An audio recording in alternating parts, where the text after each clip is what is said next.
सभी सुनने वालों को मेरा नमस्कार। मेरा नाम प्रियंवदा त्रिपाठी है और मैं आप सभी का अपने चैनल में बहुत बहुत स्वागत करती हूँ, जिसका नाम है focus to education with Priyamvada.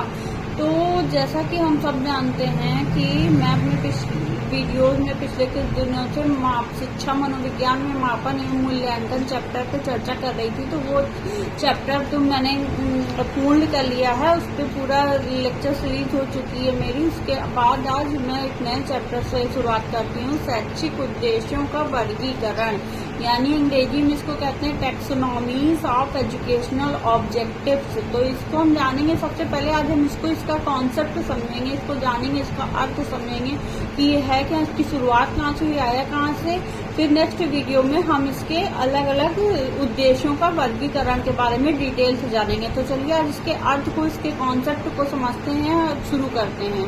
शिक्षा एक सोद्देश्य प्रक्रिया है, यानी शिक्षा एक उद्देश्य, शिक्षा का कोई न कोई उद्देश्य जरूर है, बिना उद्देश्य के शिक्षा प्रक्रिया नहीं है। शिक्षा के उद्देश्य ही शिक्षा प्रक्रिया में संलग्न व्यक्तियों को क्रियाशील बनाते हैं। शिक्षा के उद्देश्य ही शिक्षा प्रक्रिया में जो संलग्न व्यक्ति हैं, जैसे टीचर हो गया, अभिभावक हो गया, बालक हो गया, उसको क्रियाशील बनाते हैं। उद्देश्यों के निर्धारण के अभाव में शिक्षा की कोई भी योजना ना तो तैयार की जा सकती है, ना ही उसका क्रियान्वयन किया जा सकता है। यानी कि अगर हम उद्देश्यों के निर्धारण के अभाव में, अगर हमने कोई एम उद्देश्य नहीं वो किया है, नहीं बनाया है, तो उसके अभाव में क्या होगा, शिक्षा योजना जो है हम तैयार ही नहीं कर सकते, ना उसका क्रियान्वयन कर सकते हैं। वस्तुतः उद्देश्यों के ज्ञान के अभाव में शिक्षक उस नाविक के समान है जिसे अपने गंतव्य स्थल का ज्ञान नहीं है। मतलब इसको हम उदाहरण में कैसे समझ सकते हैं सरल भाषा में, कि वस्तुतः उद्देश्यों के ज्ञान के अभाव में, अगर हमें उद्देश्य का ज्ञान नहीं है और हम शिक्षा प्रक्रिया, कोई संस्था कॉलेज में शिक्षा प्रोवाइड करना चाह रहे हैं, तो उसके ज्ञान के अभाव में वो इस नाविक के समान है जिसे अपने गंतव्य स्थल का ज्ञान ही नहीं है कि उसे जाना कहाँ है। इस प्रकार से अगर हम बिना उद्देश्य के शिक्षा प्रक्रिया चला रहे हैं तो वो बहुत ही मतलब बिना उद्देश्य के, उसका कोई एम नहीं है, तो वो सफल नहीं हो सकती।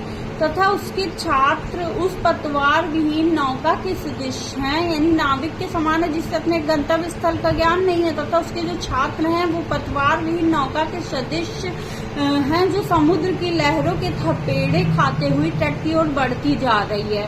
वास्तव में शिक्षा के उद्देश्य वे पथ दिग्दर्शक, दीपक, गाइडिंग स्टार्स हैं जो शिक्षा प्रक्रिया में संलग्न व्यक्तियों को उचित मार्ग दिखाते हैं। यानी वास्तव में जो शिक्षा के उद्देश्य हैं वे पथ दिग्दर्शक दीपक हैं। शिक्षा के उद्देश्य क्या है? पथ दिग्दर्शक दीपक हैं जो शिक्षा प्रक्रिया में संलग्न व्यक्तियों को उचित मार्ग दिखाते हैं। कुछ दशक पूर्व तक शिक्षा के क्षेत्र में कुछ ऐसे उद्देश्य प्रचलित थे जो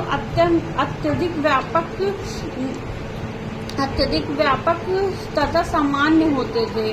तो बता रहे कुछ दशक पूर्व तक शिक्षा के क्षेत्र में कुछ ऐसे उद्देश्य प्रचलित थे, कुछ दशकों पहले की बात, जो अत्यधिक व्यापक मार्ग दिखाते थे तथा जिनकी प्राप्ति के संबंध में कोई स्पष्ट निष्कर्ष निकालना अत्यधिक दुरूह कार्य था। जैसे छात्रों को सुयोग्य नागरिक के रूप में तैयार करना, छात्रों को सनातन मूल्यों का विकास करना, छात्रों को विश्व के विषय में ज्ञान प्रदान करना, आदि आदि। इस प्रकार के उद्देश्यों की प्राप्ति लंबे छात्रों को विश्व के विषय में ज्ञान प्रदान करना, आदि आदि। जिन उद्देश्यों को शैक्षिक कार्यक्रम के द्वारा तात्कालिक रूप से प्राप्त उद्देश्यों को प्राप्त किया जाता है, जिन उद्देश्यों को शैक्षिक कार्यक्रम के द्वारा रिपीट हो गया, ये तात्कालिक रूप से प्राप्त किया जा सकता है, उन्हें प्राप्त उद्देश्य के नाम से पुकारा जाता है। यानी किसे पुकारा जाता है कि जिन उद्देश्यों को शैक्षिक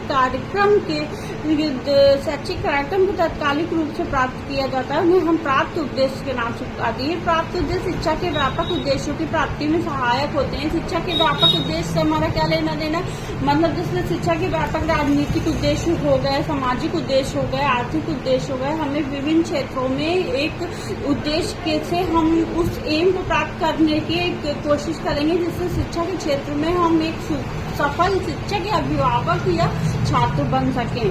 फिर छात्रों के व्यवहार में होने वाले परिवर्तन 3 क्षेत्रों में हो सकते हैं। व्यवहार परिवर्तन के 3 क्षेत्र कौन से हैं? ज्ञानात्मक क्षेत्र यानी कॉग्निटिव डोमेन, भावात्मक क्षेत्र यानी अफेक्टिव डोमेन, तथा मनोचालक क्षेत्र साइकोमोटर डोमेन।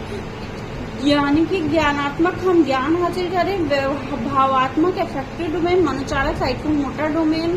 छात्रों के व्यवहार में होने वाले 3 प्रकार के परिवर्तन के आधार पर बेंजामिन ब्लूम ने शिक्षण उद्देश्यों को 3 भागों में विभाजित किया। शैक्षिक उद्देश्यों के 3 भाग कौन कौन से हैं?